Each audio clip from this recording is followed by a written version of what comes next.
రాష్ట్రంలో ఆనాడు రాష్ట్ర ఏర్పడక ముందే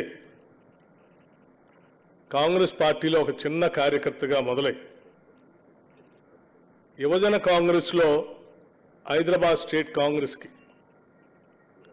మెల్కోటె గారు అధ్యక్షులుగా ఉన్నప్పుడు వారు కార్యదర్శిగా వారి రాజకీయ జీవితాన్ని ప్రారంభించి అంచెలంచెలుగా స్వాతంత్రం సిద్ధించిన తర్వాత యావత్ భారతదేశంలోనే గొప్ప పేరు ప్రఖ్యాతులు గాంచేటువంటి ఒక కేంద్ర మంత్రిగా పనిచేసి అనేక రకాలైనటువంటి సామాజిక కార్యక్రమాలకి నాంది పలికినటువంటి గొప్ప నాయకులు శ్రీ వెంకటస్వామి గారు. నేను చిన్నతనం విద్యార్థి దశ నుంచి యువజన కాంగ్రెస్లో కానీ ఎన్ఎస్యూలో కానీ పనిచేసే రోజులుంటే ఈ రాష్ట్రంలో పేదవాళ్ల కోసం ఎవరికైనా ఇబ్బంది ఉంటే దగ్గరికి వెళ్ళి చెప్పుకోవటం కోసం ఒక పెద్ద మనిషిలాగా హైదరాబాద్ నగరం హెడ్ క్వార్టర్లో వెంకటస్వామి గారు కనపడుతూ ఉండేవారు. వారు అధికారంలో ఉన్నా అధికారంలో లేకపోయినా అధికారంలో ఉంటే సమస్యలు ప్రభుత్వ యంత్రాంగంతో మాట్లాడి పరిష్కరించేవాడు. ప్రతిపక్షంలో ఉంటే కూడా ఏ పార్టీ అధికారంలో ఉన్నో వాళ్ళతో కూడా మాట్లాడి ఆ సమస్యల పరిష్కారం కోసం పనిచేసేవారు.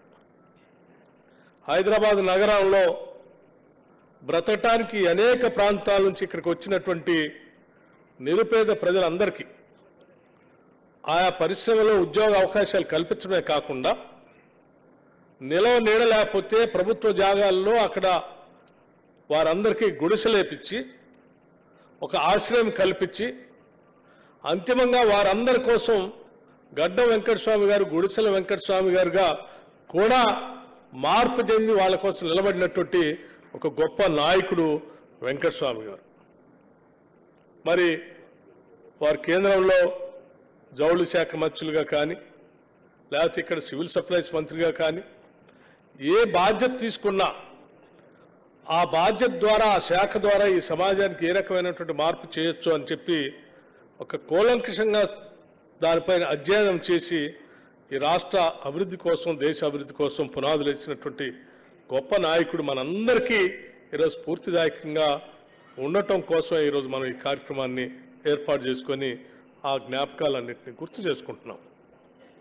ఓ మంత్రిగా రాజకీయ నాయకుడిగా రాజకీయాలు ఒక్కదానికే పరిమితం కాకుండా సమాజంలో ఉన్నటువంటి అనేక మంది నిరుపేద ప్రజలకు వెనుకబడినటువంటి వర్గాల వారికి విద్యను అందించాలనేటువంటి ఆలోచనతో doctor Ambedkar college Ambedkar trust పెట్టి ఒక కాలేజీని స్థాపించారు.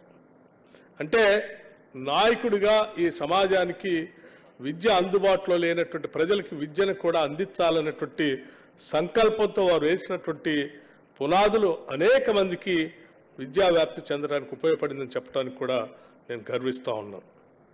ఈ దేశంలో ఈ రాష్ట్రంలో బాగా గుర్తు చిన్నప్పుడు 1978 తర్వాత 83 ఆ దశకం తర్వాత ఈ దేశంలో కానీ ప్రత్యేక ఆనాడు ఉమ్మడి రాష్ట్రంలో కానీ రాజకీయాలన్నింటినీ కూడా పెనుమార్పులు చేస్తూ రకరకాలైనటువంటి రాజకీయ పార్టీలు వచ్చినప్పుడు ఈ రాష్ట్రంలో దళిత వర్గాలు రకరకాలైనటువంటి ఇబ్బందులు గురైనప్పుడు వారి కోసం పెద్ద ఎత్తున అక్కడికి వెళ్ళి నీరుకొండ కానీ పదిరికుప్పం కానీ లేకపోతే రకరకాలైనటువంటి ఈ అంశాల్లో వారు ముందుండి పోరాటం చేసి వారి పక్షాన నిలబడి మేమున్నాము ప్రజల కోసం అని చెప్పి నిలబడినటువంటి గొప్ప తాత్వికవేత్త వెంకటస్వామి గారు.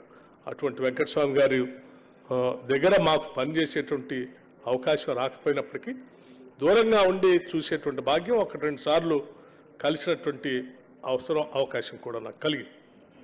నేను 2009లో శాసనసభ్యుడిగా చీఫ్ విప్గా ఉన్నప్పుడు డాక్టర్ వైఎస్ రాజశేఖర రెడ్డి గారు ముఖ్యమంత్రిగా శాసనసభలో కొన్ని చట్టాలు చేసేటప్పుడు ప్రజలకి పనికొచ్చేటువంటి 1-2 అంశాలకు సంబంధించి నన్ను డాక్టర్ వైఎస్ రాజశేఖర రెడ్డి గారు ప్రత్యేకంగా వెంకటస్వామి గారి దగ్గర పంపించారు. ఈ అంశానికి సంబంధించిన నిర్ణయం ఈరోజు సభలో మనం ఒక నిర్ణయం చేయబోతా ఉన్నాం. వారి ఆలోచన కూడా కనుక్కొని రమ్మని నేను పంపించినట్టుగా మీరు పోయి మాట్లాడి సమాచారం తీసుకున్నాను అని చెప్పినప్పుడు నేను ప్రత్యేకంగా చీఫ్ విప్గా ఆ రోజు వారిని కలవటం, వారు చెప్పినటువంటి సమాచారాన్ని ఆ రోజు ముఖ్యమంత్రిగా ఉన్నటువంటి రాజశేఖర రెడ్డి గారి దృష్టికి తీసుకుని వచ్చి ఆనాడు సభలో దానికి సంబంధించిన అంశం పైన చట్టం కూడా చేశాం. ఇట్లా వారు అధికారంలో లేకపోయినప్పటికి కూడా ప్రభుత్వాలపైన ఎప్పుడూ ప్రభావం చూపించేటువంటి ఒక గొప్ప నాయకుడిగా ఎదిగారు. ఒక సామాన్య చిన్న మధ్యతరగతి కుటుంబం నుంచి ఏ స్థాయికైనా కృషి ఉంటే ఎదగవచ్చు, ఏ ఆర్థిక ఇబ్బందులు కానీ ఏ సామాజిక పరిస్థితులు కానీ అడ్డం కావు అని చెప్పి చాలా స్పష్టంగా మనకి చేసి నిరూపించినటువంటి ఒక గొప్ప నాయకుడు డాక్టర్ వెంకటస్వామి గారు. వారందరినీ ఆదర్శంగా తీసుకొని ఈ రాష్ట్రంలో ఉన్నటువంటి వాళ్ళందరూ కూడా ముందుకు ఎదగాలని చెప్పి నేను మనస్ఫూర్తిగా కోరుకుంటూ ఈ కార్యక్రమాన్ని కుటుంబ సభ్యులు వివేక్ గారు కానీ, వినోద్ గారు కానీ, వంశీ గారు కానీ ప్రత్యేకంగా తీసుకొని ఈరోజు ఇక్కడ ఏర్పాటు చేసి మా అందరిని పిలిచినందుకు వారికి కూడా నేను ప్రత్యేకంగా హృదయపూర్వకమైనటువంటి ధన్యవాదాలు తెలియజేస్తూ ముగిస్తా ఉన్నాను. నమస్కారం, ధన్యవాదాలు. Thank you sir. Thank you ఉప ముఖ్యమంత్రి గారు ఫర్ యువర్ లవ్లీ స్పీచ్.